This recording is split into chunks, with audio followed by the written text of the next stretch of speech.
Welcome to the Revolution Church podcast. Before we begin, we'd like to remind you that our ministry is supported 100% by listeners like you. To make your 100% tax-deductible donation today, please visit revolutionchurch.com/donate. You can also learn more by clicking the donate section on the website.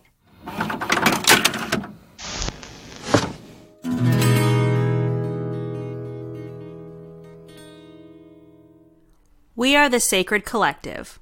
All are respected, all are heard, all are welcomed.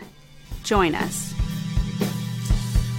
All right, welcome to another edition of the Sacred Collective, and we're going to do a roll call. So, let's just go to the left. I'm Caleb. I'm Angela. I'm Jay. I'm Kayleen. I'm Joshua. And we're here tonight to talk about... demons.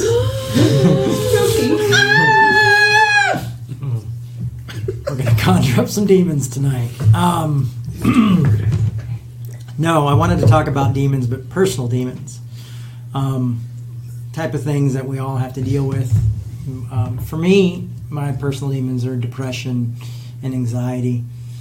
And part of me, I was dealing with that tonight. I was like, feeling a lot of anxiety tonight as I was driving over here. I was just like, I just want to pull the car over and just sit and decompress. But,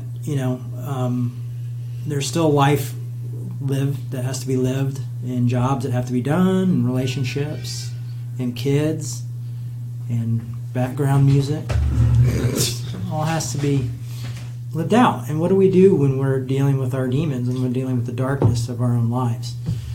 And how do we deal with that? And do we deal with it in relationships, or do we deal with it? I go to a psychiatrist and I sought out therapy for it. But it still affects what I do. And sometimes that, I bring it to the table and try to be transparent with it as a pastor. But it's hard because sometimes you just feel like shit and you don't want to do anything, where it's hard to try to encourage other people or tell other people that their lives are going to be good, or there's secret messages of Jesus or whatever. It's really tough. So I just wanted to open up and see what you guys thought about that, and we can take it any way you want it. Actually, Angela brought something up to me today. She just came up to me and asked me if I felt trapped. And my answer was yes, all the time. Whether it's trapped in capitalism or trapped in money, money is a huge stress for most people in our society. Yeah. And it sucks that we even have to use it. You can opt out. It's so hard that it's almost impossible. Especially if you're married, have kids, have a job, have bills, have a mortgage, have normal stuff that most normal people have in America, have a car, have a family. You pretty much have to be part of it. And I feel trapped all the time, whether it's jobs or education or, in college, or even sometimes in relationships. I'm fortunate enough to be at this is my second marriage, so I got to choose my partner very carefully, and I feel like that is one of the parts of my life that I don't have that issue in, but a lot of my friends do. That they're in bad marriages, they're in bad jobs, and they just keep doing the same thing over and over because they feel stuck. And so I totally relate. I resonated as well, saying, how am I supposed to tell other people they should be happy when I'm most of the time I just want to be it'd be fine if I just didn't wake up tomorrow. Right. Yeah. I don't feel like I'm not going to actively harm myself, but would I really be upset if tomorrow was it? Yeah. And that sounds super dark and deep, but it almost feels bad too, because I feel like our society pushes us to, you're doing pretty fine compared to starving people in this country or that Worst country. scenario. You don't have cerebral palsy, or you don't have ALS. You should be doing pretty good. And you're now I even feel worse. Yeah. Thanks for putting that on me. Now I'm a piece of crap. Yeah. Yeah, right. I care about Horrible people. person now. Yeah. And I don't know. I feel like our culture that we don't like to talk about it, and I think we should. I think we need to, and we should definitely be in a spot where we don't feel afraid to talk about it. But too oftentimes we are in those places where we're afraid to talk about stuff, and or we just don't want to talk about it, or we feel like we can't talk about it, especially in ministry stuff, like you were saying. We're supposed to be perfect. We're supposed to have everything together. We're supposed to have all of the answers about God and life, and that's why when pastors fall, they fall super hard. Yeah. Because those things, there's that expectation that it's perfect, and I think that if we were able to live our lives transparently, which is hard, believe me, I don't live my life transparently as much as I would like to. We're never open enough with each other because our culture puts us in a separation mode. We live in a culture that's segregated, but that's not beside the point. That's not where I was going with that.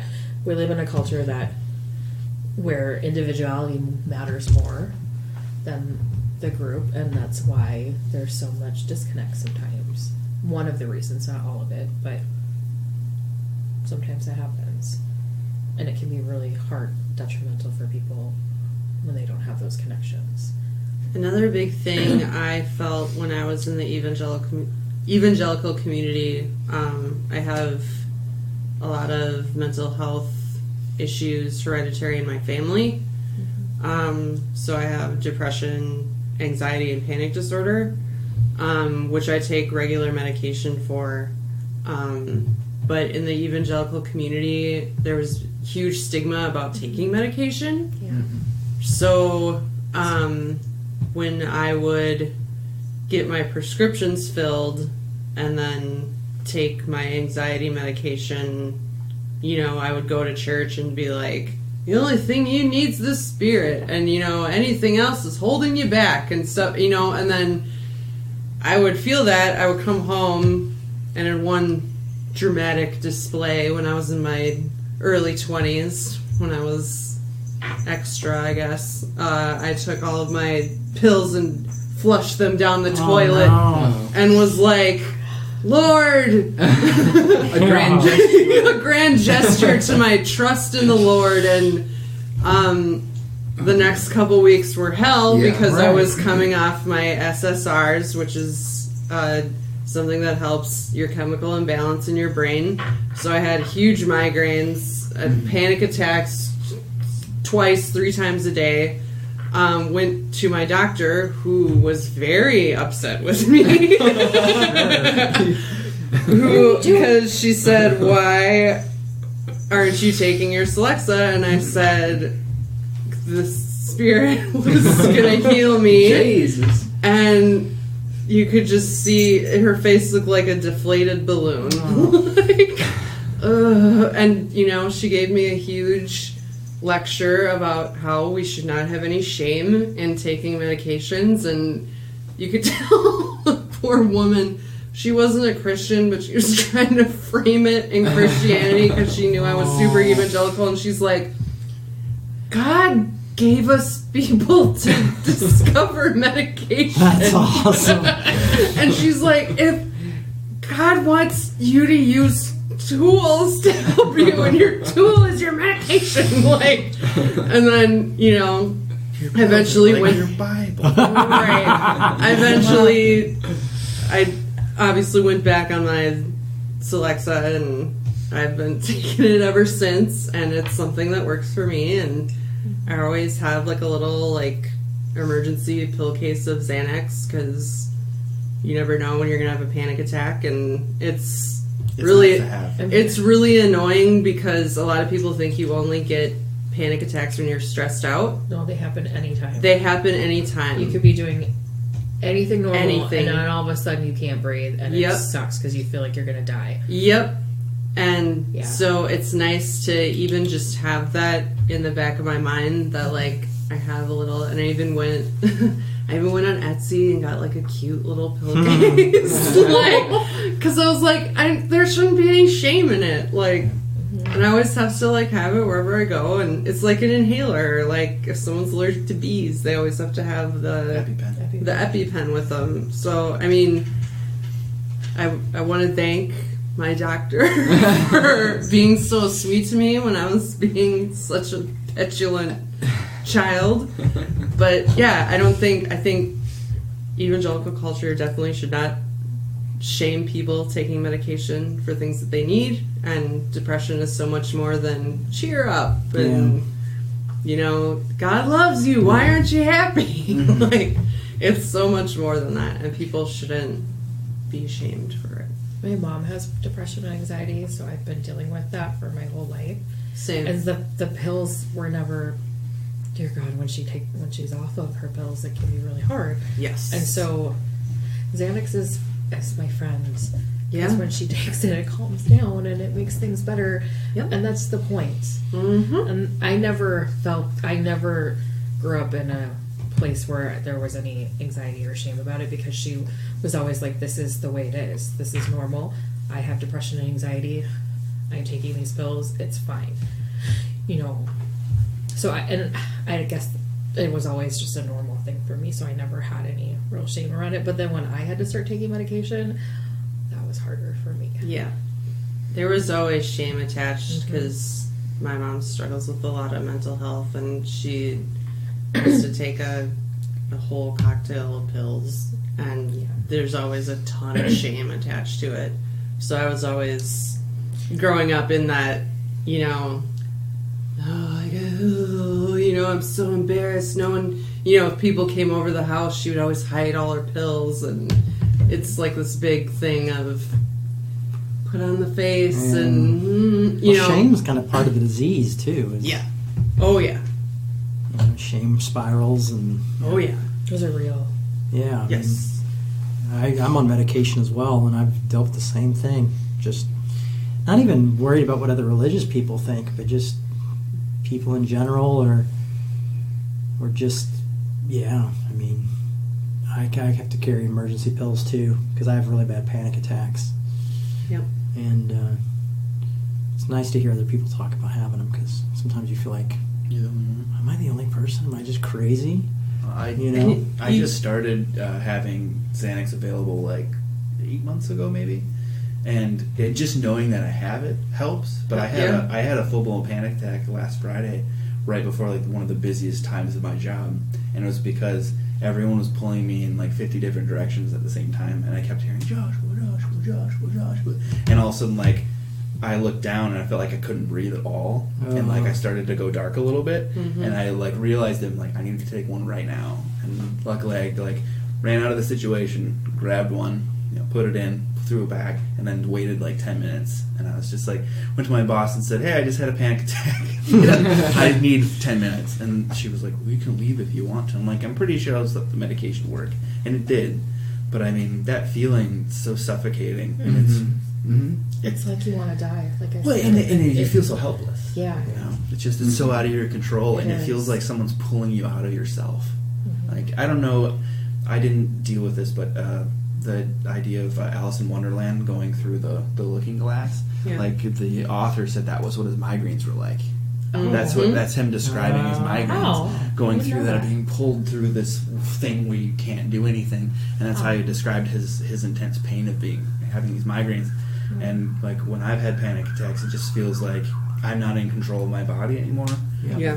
The first time I had one, I collapsed in a cooler actually, and I couldn't breathe, and I felt like I had smoke inhalation, even though there's no smoke. But I remember my chef at the time like picked me up. He was a really big guy, 6'7". He's from New Jersey, and he picked me up, and he was like, he carried me out of the cooler, and he was like, "You're gonna be fine, buddy." He set me down on like a prep table and was just like, "Just chill out, take a couple breaths." And I was like, yeah. The first time I had one was in a women's bathroom at college, and I collapsed and hit my head on the door.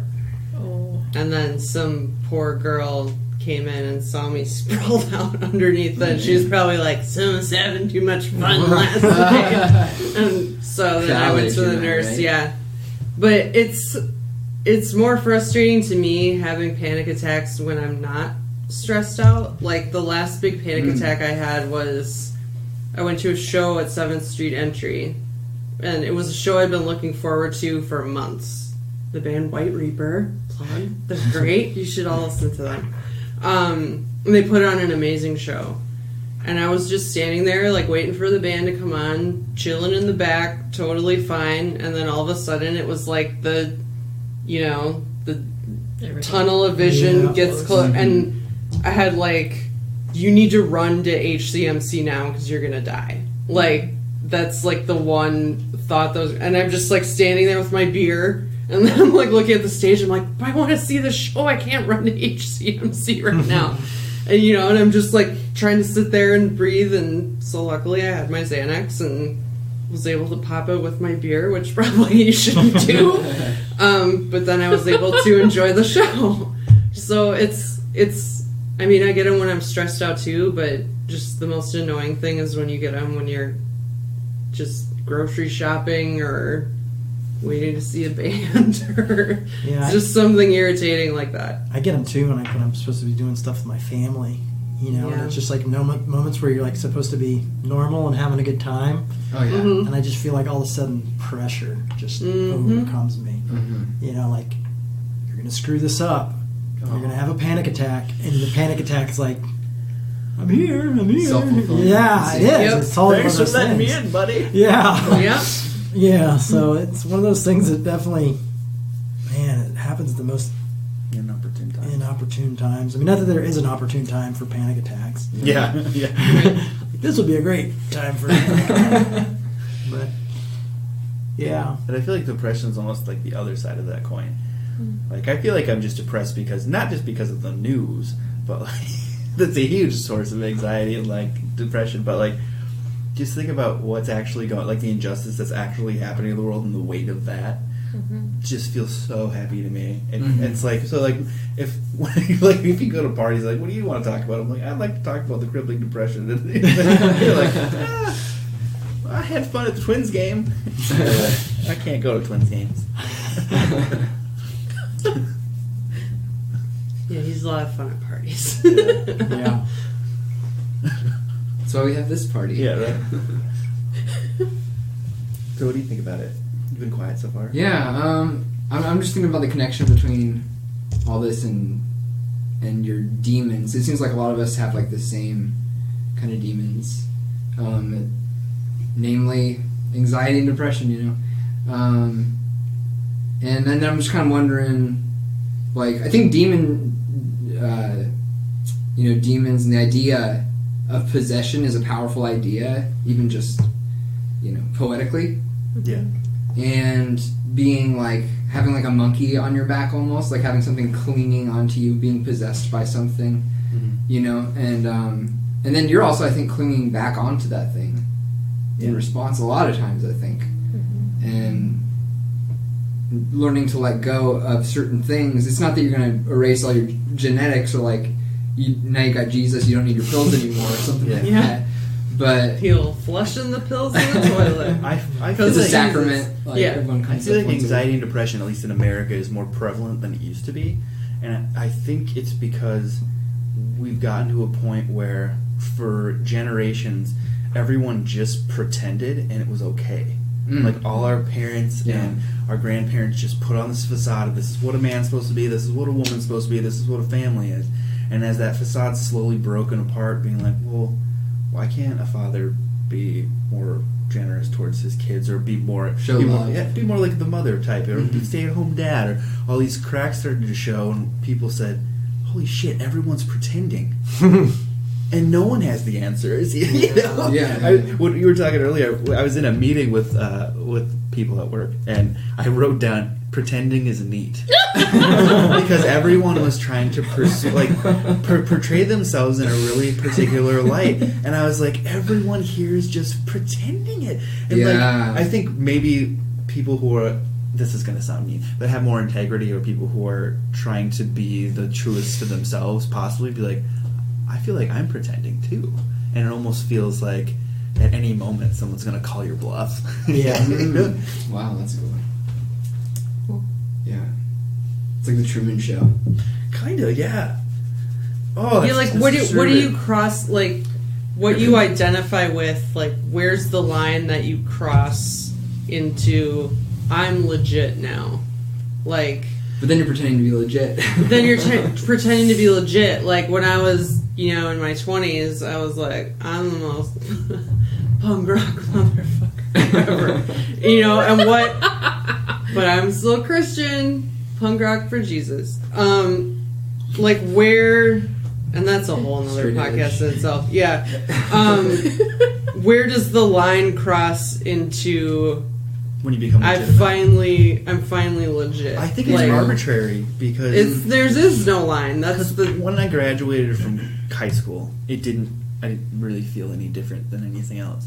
When I graduated from college, I didn't really feel different. When I got ordained, it wasn't Right. all of a sudden like, oh yes, it's legal now. But I don't feel any more endowed by the spirit or whatever. Right. You know? And then like going through seminary and getting that degree, and it's like, so you have the degree and now you're capable? And it's like, no, you're not. You're still you. You still have all the stupid traits you have. You still like all the things you like. You still have your quirks. You still, think something's really funny and all your friends are annoyed at you because you think it's funny. You still have all these faults and characteristics about you. But I think, like, being a pastor, for sure, is one of those things that was kind of the high mark, And we've seen so many... pastors have been falling for, since as long as the church has been around. Yeah. We just forget about it. And then we have the big falls and the small falls and in-betweens, but the pastor's still, at least in America, one of those places that's still pretty respectable. Right. People still see pastor and they still think, probably going to help. Maybe that's like the bottom, like probably going to help. Yeah. But even if it's that's way better than probably going to hurt me or don't want to talk to this person or a scary situation. But like still being able to say probably going to help is a pretty good place to be at, I think. And I feel like a lot of people hear the word priest or pastor and still think that way.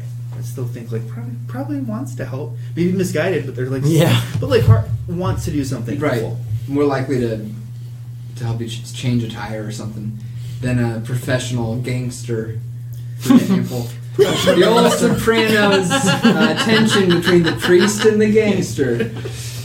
You guys ever seen Sopranos? I've seen it. I've seen Never it. mind. Never mind. Deep cut. I get what you mean.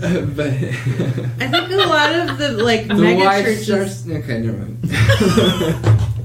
I think a lot of the mega churches that I've been to in the Twin Cities promote this weird aspirational Christianity to like the pastor is so cool. He and his wife are so cool. They have the best marriage. They're so funny. They live in this awesome big house. Their kids are so well behaved. And they're 4 years old and already have full scholarships to MIT. Yeah. And it's, if I just trust enough, I could be like that cool EDM guy. Like, it's just, he has the coolest clothes. He and his wife are always laughing and hugging and, I saw so many people, like, even in their 20s, looking up to this pastor and being like, man, I will really be blessed by God once I get to his level. And it's like, ooh. And I also think, too, one of the hard parts about that reinforces the pretending is pastors can't do a lot of things that other people can. Like, pastors can't just say whatever they want. Right. They'll get kicked out of their churches. Right. Or they'll get fired. Yeah. And it's not all pastors, but pastors, a lot of the clergy that I know. Not all pastors. Yeah. A lot of the clergy that I know, like, they love to be able to talk about things they can't talk about their congregation, citing they know is private. So, like, they'll come over for dinner and just talk and, be able to say whatever they want and they know it's not going to leave. And not that what they're saying is so deplorable that it would leave, but it's just like, there's no way that every pastor likes every person in their congregation. That's just not possible. No, it's not. You can't love everybody. Exactly. We don't have to act like it, but you have to be cordial. It's expected. I definitely have clients that they know that if they were drowning, I'd throw them a barbell. Like that's how mean these people are. You know what I mean? They know that, but if they ask for anything reasonable, I will get it for them. I will, of course, if they're using food shelf or coming for lunch, they get it no matter what, no questions asked. But if they want something extra that or they want to be treated a certain way, they know they're not coming to me because they know they burned that bridge. And it's not because, that person's smelling, he has stink lines on him. It's because they're generally a pretty nasty person who, I've seen belittle other people or be a problem, or someone who's like, if you went even this much further, you'd be removed from the situation, maybe in handcuffs. Right. So it's those sorts of people. Like, and I think it's better that they know where I stand than I'm pretending. Being like, of course Neighbors, come on in. Right. You know, Good to see you. Yeah. And Would you like a program? it's how was your meal? I hope it was good. Mm-hmm. You know, if we can help you with food shelf, or if you need to make an appointment, please let us know. But it's as cordial as it can be. I'm not going to pretend. I'm not going to be like, you know what? If you hadn't punched my friend in the face last week, we'd probably be really good friends. Yeah, like, why pretend? And I feel like a lot of evangelical churches, for sure, that pastors have to pretend like, you know, the permanent creepy smile that I just immediately distrust. Hey, Roger, how are the kids? And they know Roger's a huge asshole. Like, I don't know. I've just seen that so much that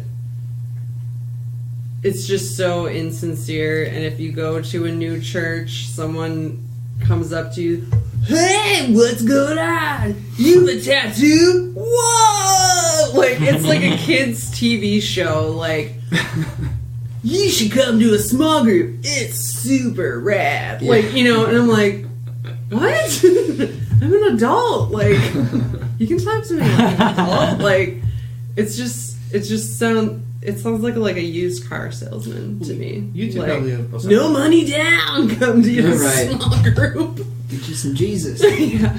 You two probably have the most experience in like pastoral work. Yeah.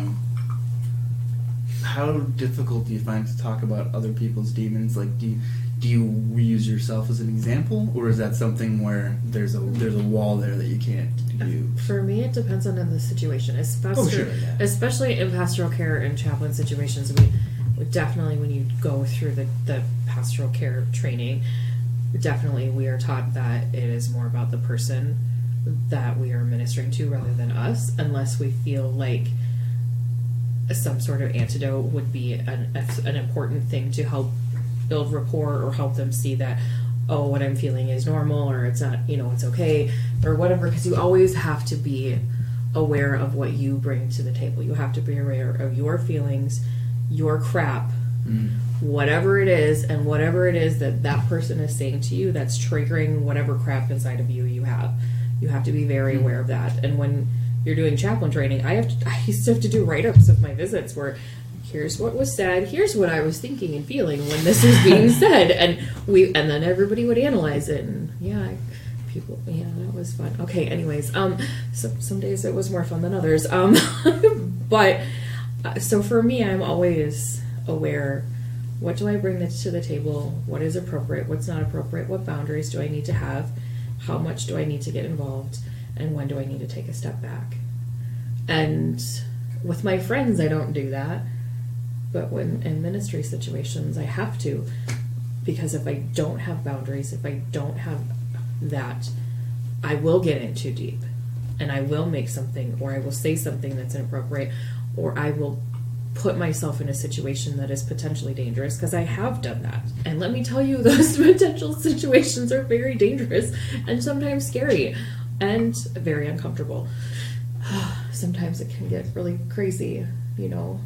So I don't know. What about for you, Jay? I mean, I feel like you have a very different type of ministry than I have had, because mine has mostly been in a hospital setting and with specific boundaries and specific ways of being, and I chose that on purpose because of that. Because there's a boundary. I go home unless I'm on call, and I get woken up at 3 o'clock in the morning because somebody's dying, and that's what happens. That's different. But with your kind of pastor, that's a 24/7 thing. Yeah. You know, it's not like you're on call and then somebody dies and you have to go in. You have to make a decision. Is this something I need to respond to right now? Is what's going on with my family? You know, those are much more harder decisions, I feel like. Yeah, it's weird. It's changed over the years. You know, there's been times where I've had a different expectation. Yeah. You know, when I didn't have kids, I was fully engrossed in people's lives, just like drop of a hat. I was there, you know. That's what I lived for, you know. Get a call in the middle of the night, and I'd be driving somewhere in the middle of the night looking for some runaway kid, or sitting with a parent, or you know, something like that. But Minnesota's also a different beast. Yeah, it is. People aren't as personal Very- here. Yeah, it's You a know? very different thing. That whole like. It's so strange because I It feel is like very I see my strange. congregation members. I see them once a week, and I don't often hear from them very often. Yeah. Like there's no like, I need to talk to you about this, or I need, it's just Where else like have you ministered? Like in what other? in New York, Okay. in Atlanta. Oh, in Atlanta, I'm sure it was very different. Yeah, compared to it here. was really different. Yeah, it's more relational there. I'm guessing. Super relational. Yeah. And so it's just it's different. I think one of the things that if I can take the having a darkness or the demons or whatever in a positive way is that's allowed me to be really transparent with people. I think I carry a certain amount of darkness with me that's just there and I can't help Yeah. but show it. You know what I mean? I can't help but like on Sundays be like, I'm tired. I was up all week up all night with my kids last night. I'm people going through appreciate this. that, I'm though. going through DBT. I'm going through, you know what I mean? I talk about like the counseling and my therapy and I don't know if I talk about my medication a lot, but that's not on purpose. It's just it probably hasn't come up that much. And that might be a lack of professional training too. But I try to be as transparent with people as possible. Yeah. And it's tough. It's It is tough. It's really tough. It's like you're in a fishbowl. It's very much like being in a fishbowl where everybody's watching you and everybody's, even in my own ministry setting, sometimes people would be like, they didn't even want me at the table because of what I did. And I'm like, no, seriously, I'm a part of this. I have a unique perspective to bring. Let me, because sometimes people's emotions, that's why they're sick. Let's think about that. Let's think about what's going on underneath. Why do they think that? Why do they feel that? What's there? Yeah. That's part of my job, is to figure out what's going on there emotionally and spiritually. Totally. And some hospital settings are really open to that and others are not. So it kind of depends on, what's going on. But I don't know. I picked that on purpose because I knew that I have a tendency to get a little bit too involved sometimes and to allow myself to get sucked in. And sometimes that's okay, but sometimes it's really not. And it's hard to know where that line is. And It really is. And yeah, it really, really is. Yeah, working with our clients, we live in the same neighborhood we work in, so we've had clients show up at our door before. Oh wow. Oh boy. And ask for money and stuff like that. Oh, man. It hasn't happened too often, but it is really jarring. My when it response happens. is, do you know how much we get paid? Like, we don't have enough. We don't have anything to give you. Right. Yeah.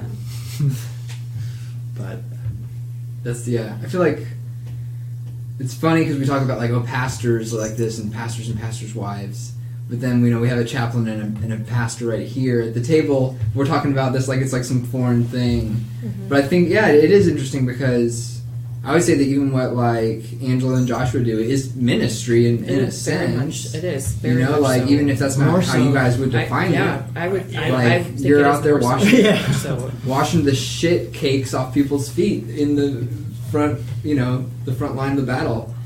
yeah. So, I mean, I don't know. Things can get real corny and plasticky real quick, but I think that it's worth pointing out there's people I think doing it maybe a little bit closer to the right way or a little bit more. I wish Purely- we could do what we do without the institution we work for, because I feel like they're doing what we talked about before. They're worshiping the well and not the water. Right. It's like the busiest time of the most people we bring into the building is for our lunch program and for food shelf by far. Their church brings in about 30 people a week. That'd be a big service for them. Yeah. And they spend all their time and energy worrying about the music and worrying about slides and worrying about the sermon. And 5 days a week, they have over 200 people in the building every day, and they're not even involved in it. And it just seems like Strange.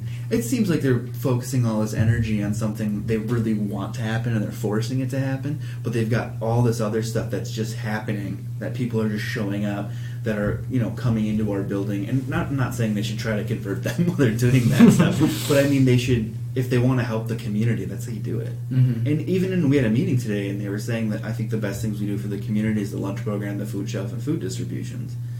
But all the people who are in charge of the ministry aspect are never there for those events. Oh, wow. And That's just a so lot. they don't get to see it. Yeah. That's a lot. And I remember one time we had a huge fight in the middle of lunch, and I had to run out and physically stand between these two guys, and they're screaming at each other. And like I just let them talk. You know, they talked it out. And one of the guys said something so funny, I almost chuckled. He's like, "Well, why don't you just call homicide right now?"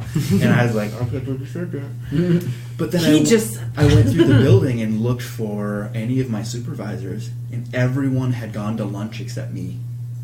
Wow. It was before Angela Gone worked out there. to lunch. Gone out like, to lunch. Even though we yeah. have free lunch there, everyone was gone, so I was the only staff member in the building, and there was about 200 clients in the building. Oh, wow. And so how's one staff member Whoa. supposed to, deal with this? Like, so, if you had a big, huge fight break out, like, No, you'd that's- be, yeah. in so many words, fucked. Yeah. Like, SOL. That could escalate SOL, quickly. for sure. And, I Yeah. mean, he's That'd be scary. a large, white male. Like, with me sitting at the front desk, like, I just had an incident today where a man forcibly grabbed my hand to kiss it. Oh my god. And like, Gross. and I mean, the joys of being a woman, you're always on display for the male gaze. And, that's a part of my job where people come in, you look so good today. Like, and Skeezy. I've never had, and you just give those guys like a death stare so they don't say it again. But I've never had someone forcibly Right. Invade your grab bubble. my body to do something. Mhm. And like when I brought it up in the meeting, like the higher ups are just like, oh yeah, we should do something about that.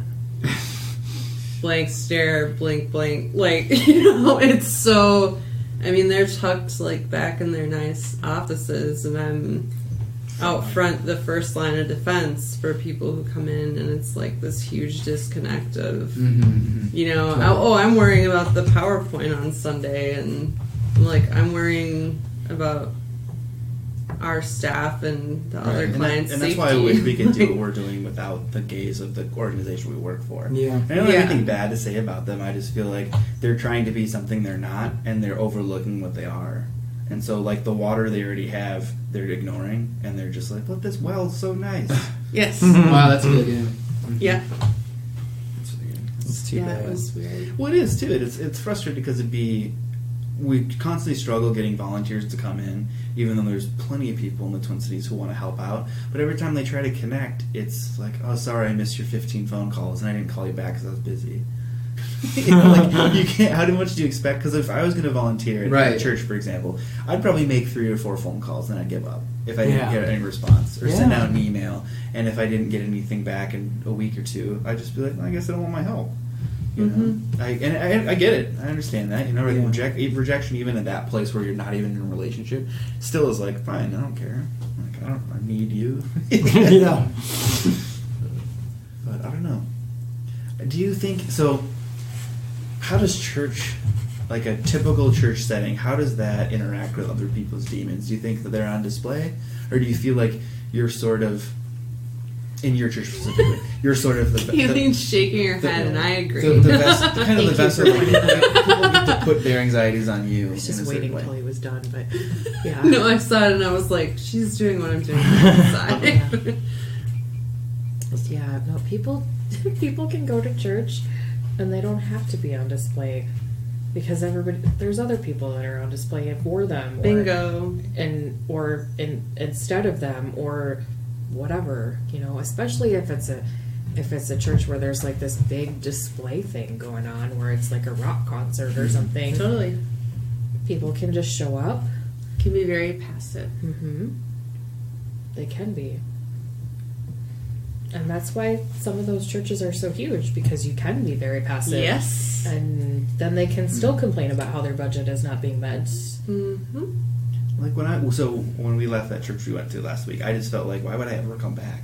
There's nothing life-giving about it. There's nothing. I didn't get anything from the message. I didn't or interact with a community. single I didn't human, get- except for the guy holding the door being like, morning. Morning. Like, that was the only interaction I had. And, His I giant mean, name tag. right, hello, my name is Dan. Dan or Roger or whoever. And I mean, as someone who's not a regular churchgoer, the one thing I do miss about church is the community. And going to a big church like that where you just sit down and have things happen to you instead of interacting like on. I felt like things were happening to me like someone was up there and they were projecting down. Whereas I miss having like the side to side, you know, we're all in this together. Communal. Right, the communal aspect of it. And the church I used to go to was very small. Yeah, yours was. That's what I was gonna say. Your community was unique because you had a big small group that actually hung out together outside of church. Yes. You didn't just have like church and then Wednesday Bible study. You had a church community where lots of people lived in the same place together. Yep, they had a lot of communal housing, and you know, if they had like a Halloween party or like a movie night, most of the people lived in the same house anyway. So you would just go over and you would know pretty much everyone. And I mean, living in a community house myself in Golden Valley, like, it was very much like you can't be hiding stuff when you're living with people in the house. Like, everyone knew. Yeah. Depends how much I effort- mean, Yeah, it depends on how much effort you want to put through Yeah. it. that's true. I was very private. I was like the mom of the house. Like, everyone was younger than me. And I was always the one, like, I worked a nursing home job, so I was up at like 5 a.m. getting ready. So I was always the one, if there were like bands practicing in the basement at like 2 a.m., I would step down the stairs. I gotta get up, you know, and shake my fist and go back upstairs. So I was very much the grumpy mom of the house, but still, I mean, it's hard to hide who you really are in a housing type setting. So everyone knew, you know, everyone's business, and that's It can be good and it can be bad. Good and terrible. Well, I remember like when I used to like actually do sermons and stuff and like actually talk at churches. I never used to get anxious because I was like, oh, I just got to do it. So this has to be done. Like, this is the time, this is the date. But it wasn't like life giving in that way either. Like, I didn't feel really good about what I was doing. It's just like, I have to get this over with. Like a job. And then, then after I got out of it for a couple of years and went back, I would have incredible anxiety about it. Like, just even getting to the building was like a struggle. And being like, I could just not show up and say I'm sick. Or like, you know, like I could just fake an injury or something. If I had $1 for every time I thought that. But if I could just, if I could just say I'm sick sick and not have to go to this big social thing, but I'm having a bad depression. Yeah. But recently I was on a panel discussion at an Apple Valley High School, and I didn't have any anxiety. But I think the reason I didn't have any anxiety is because I didn't know what I was talking about until after I got there. Nice. No idea. So you couldn't be like building it up in your head. Yeah, no idea. So I got there like we're talking about food security, and I was like, oh, okay. And then I talked to their panelists, and they were like, what are we talking about? And they were all, and I was like, oh, you don't know either? Okay. And it made me feel all the same thing. We're all like, none of us know what we're doing, but we're all panelists. Nice. And I was like, this feels like real life. We should just be honest with each other. That was a good panel. This feels you like did real great. life. Yeah. At most places when there's a panel discussion, it's fair for anyone to raise their hand and say, I think that guy's talking out of his ass. And I'd probably be like, fair enough, fair point. You caught me. Red-handed. Yeah, I do this for a living, but still, fair point. But most people wouldn't respond like that, though. They would be like, especially "I'm high so schoolers. offended." Is Revolution really like time driven? So it's like at 9:05, it's starting. No. Hell no. So No. I'm just wondering. is I feel like that would make me anxious. It's loosey-goosey. We wait for people to show up. Jay will be like, my buddy texted me, so we're going to wait another 5 minutes. Yeah. It's pretty laid back. Which I think is helpful. Yeah. It's like that's. I think that's what's so appealing about it. Like, it's kind of a Revolution Church is kind of a micro thing, but like if you're in the know with the kind of post-Christianity, deconstructionist Christian kind of clique, then you know about it. And I think that's what's so appealing about it, is because we're still trying to do church there. Yeah. But it sure doesn't look like church. Definitely trying. But Yeah. Keep trying. Mm-hmm. But yeah, I feel lucky in a lot of ways just to be able to do what I do and do it the way I want to do it, and been doing it for 20 some odd years now. So, and it's sad. I mean, it's sad and weird because to hear you guys talk about the churches and the people. I mean, they're still doing that stuff. They're still, you know. I mean, I'm not in that world anymore, so it's like people are just like cool tattoos and you know, and all that stuff, and it's like, you know, we don't have that. But at the same time, I think we're like, it's like, I feel lucky just to be like, oh, okay, well, a few people showed up this week and we're here. You know, it's not like, it's just different, and it's different when you are able to, I don't know, when you continue to do your work, when you carry your demons with you and you still say, well, the show's got to go on, and you continue to do it, Right. and you don't, and there's just no way, I don't have any way to hide my darkness anymore, you know. It's like, I've got medication that I can take, and I take my medication, but it doesn't work like it used to. So now it's still like, all right, well, the show must go on, and it's gonna happen. It's like life just keeps happening. Yeah, life keeps happening. You know, I mean, my kids, I take care of my kids during the week. They have daycare, but then I have 2 days a week with both of them, and then 1 day a week with one of them. And you know, we got to go to the indoor park to play because it snows here, so that's why we have to go to the indoor park. It's spring and there's a 1.5 foot outside. Yeah. So you know, we go to the indoor parks. We go do the stuff. We go eat the snacks. We go to lunch. You know, we raise kids, put them to bed, make dinner. You know, we live Groundhog's Day. Sometimes it seems like every day is the same. You know, but I feel like one thing we do that we really like doing, I wouldn't call it a ministry. We try to always have different people over for dinner a lot.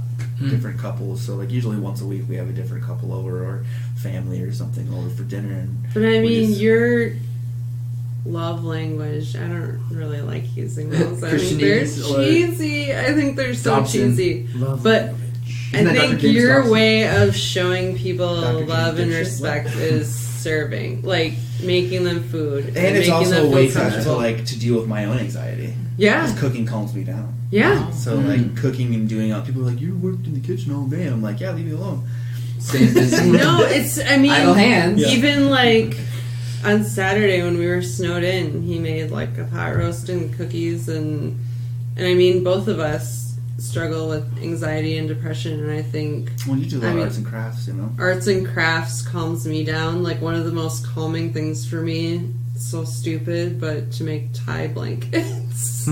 Just the repetitive motion. That's all the tie blankets we have all around. Notice all the tie blankets. You can't see, but just like the repetitive motion. We're all sitting on a of like pile cutting. Of tie blankets. This is a couch made of tie blankets. Cutting and, you know, tying and cutting and tying and cutting. You know, this right. No, I know. Constantly working with my hands, and then you have something to show for it. Too. Then you have something to show for it, and if people come over the object. house and they're cold, they can use the tie blanket. And mine's the chopping and the his is cooking, and mine's arts and crafts, and trying to get garlic so thin you can see through it. There you go. And I mean, there's no without a mandolin, which is there's a no joke, shame by in the it. way. I feel like Chef deep cut there. I feel like that would be a joke, yeah. But like you said, it's just like keeping trucking on. Like some days I just don't even want to get out of bed, and you know. But if I go to work, feed the neighbors, come home, go back into bed, like that's a victory. And when I'm laying there in bed depressed, I can be like, hey, you got out of bed today. You got dressed. Small victories. You got dressed, you fed some people, now you're back in bed. Don't feel bad. You did the best you could today, and tomorrow we'll just keep it going. Like, and there's victory and power in that. Oh, Yeah. For sure, totally, yeah. I was actually going to bring something. You two did a podcast together, and you were talking about the way you think about yourself, and how would you say that to a friend? Right. And I thought that was really helpful. Like, the way you think about yourself in a negative way. Would you tell a friend that? Like, oh, you're a lazy piece of shit today. You wouldn't say it to your friend. No. But, like, I say it to myself all the time. Oh, yeah. I wouldn't say Oh, to yeah. anybody in my church, even the people I don't like. You know who you are. They will listen to this. Yeah. No, but it's, I mean, when you said that, that's a really good way to put it. Like, only don't 3 say anything people about that yourself you wouldn't say to a friend. It's probably me. Statistically speaking, it's probably me. Caleb's holding up his fingers. Hey, wait a minute. Wait a minute. 1 out of 3. Statistically speaking. Yeah, Caleb's no, like, it's, this podcast is over. Click. I am God. it's I can edit it to make it. yeah, I put like a name to those like that voice now, because it was like saying, oh, you're such a piece of crap, and I'm like, my therapist was like, would you sit in a room with someone who was telling you that over and over again? I'm like, no. And she's like, okay. She's like, well, maybe you just need to put a name to it, so if Jerry. Yeah, so if Jerry comes Brenda. in, if you hear that, you go, okay, Jerry, shut up. I'm not going to deal with this, because you wouldn't. I wouldn't say it to anybody that way. And 2, I wouldn't tolerate it being said to me like that. But for some reason, we justify it in our It's more minds. acceptable to say to yourself than it is to say Yeah. to somebody else. When it's self-reinforcing, For too, and when you start to believe yourself, it's even worse. And it should be, I guess what the point I'm finding out is that it should be unacceptable even to ourselves, because we're, if I was going to take the basics of the Bible, what I like, love God with all your heart, and equally as important, love your neighbor as yourself. And that part is love your neighbor as yourself. It's like, well, I don't have to really love my neighbor because I think I'm a piece of shit. You know what I mean? It's like that. Great point. Yeah. That is a really good point, though. Amen. So, Amen. Yeah, so I've had to really kind of reframe it and learn to love myself and treat myself better, because it's not okay. It's a two-way street. It's not okay to treat yourself like a piece of shit. I feel like a lot of times your capacity to care for other people is dictated by Your capacity to love the yourself. equal and opposite. Yeah, like how you see yourself. Like if you don't have room, if you're constantly like suspicious of other people, it's probably because you're projecting your own, knowing how your full capacity to care about other people or to fully invest yourself in somebody else. I feel like it's not the self-involved sort of selfish self-love of like I'm better than everybody. It's the Right, no, it's exactly. just taking care of yourself so you can take care of other people. and being like, hey man, when you fuck up, it's like you tried your hardest, dude. Or like if you didn't try your hardest, it's like, hey, try harder next time, bud. Like, don't be a dip. You can say don't be a dipshit, like because I say that to my best friends, like, and that's my language or whatever. But it's like as long as it's coming from a loving place and encouraging pep talk. Well, yeah. Well, and I feel like Hey, the struggle. That's totally my inner monologue. And in honor of my brother and his husband, because we always watch RuPaul's Drag Race on Thursday nights. They're with friends right now, but RuPaul ends every episode with, if you can't love yourself, how the hell are you going to love somebody else? Preach. Can I get an amen? And me and my brother and husband go, amen. It's like our little Thursday pep talk. For sure. It's true. I think that could actually be a good ending. I feel like that too. No doubt. I feel like that too. Amen. Amen. If you can't love yourself, how the hell are you going to amen. love somebody else? Amen. That was a post-Christian podcast.